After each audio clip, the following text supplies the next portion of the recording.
Welcome to our explanations about different types of government systems. Today we're going to learn about democracy, dictatorship, and monarchy. How do they work and what makes them each different? Let's get started. First, let's talk about democracy. In a democracy, the people have the power to make decisions. But how do they work exactly? Do you have an idea?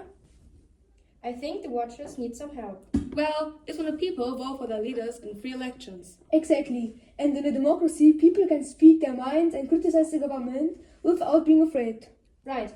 There's also a separation of powers. The president, the government, and the courts all have different jobs. This makes sure no one has too much power.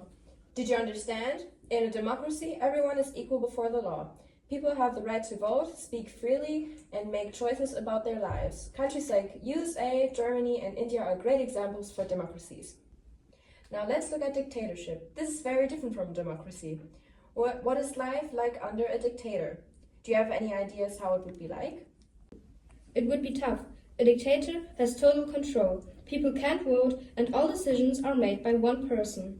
That's right. In a dictatorship, there's no freedom of speech. If people criticize a dictator, they could be punished. And the government controls everything: media, education, and even where people can go. In a dictatorship, the leader has all the power, and the people have no say how the country is run. Countries like North Korea and Syria are examples for dictatorship. Finally, let's talk about monarchy. In a monarchy, the country is ruled by a king or a queen. But what are the two differences? Absolute and constitutional monarchies. Does anyone know? In a monarchy, a king or queen rules the country, but it's different on whether it's an absolute or constitutional monarchy.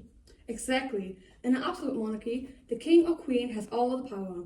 The people don't vote for their leader. In a constitutional monarchy, like in the UK or Sweden, the monarch's role is mostly symbolic. The government makes the real decisions.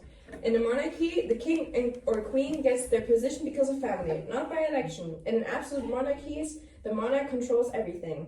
In constitutional monarchies, they have almost ceremonial role, but represents the country. Now let's quickly summarize what we've learned. In a democracy, people choose their leaders, and they have many freedoms like choosing their leader. In a dictatorship, one person has full control and all the power, and the people have no say. And in a monarchy, the leader is usually a king or a queen, but whether they have a lot of power depends on the type of monarchy.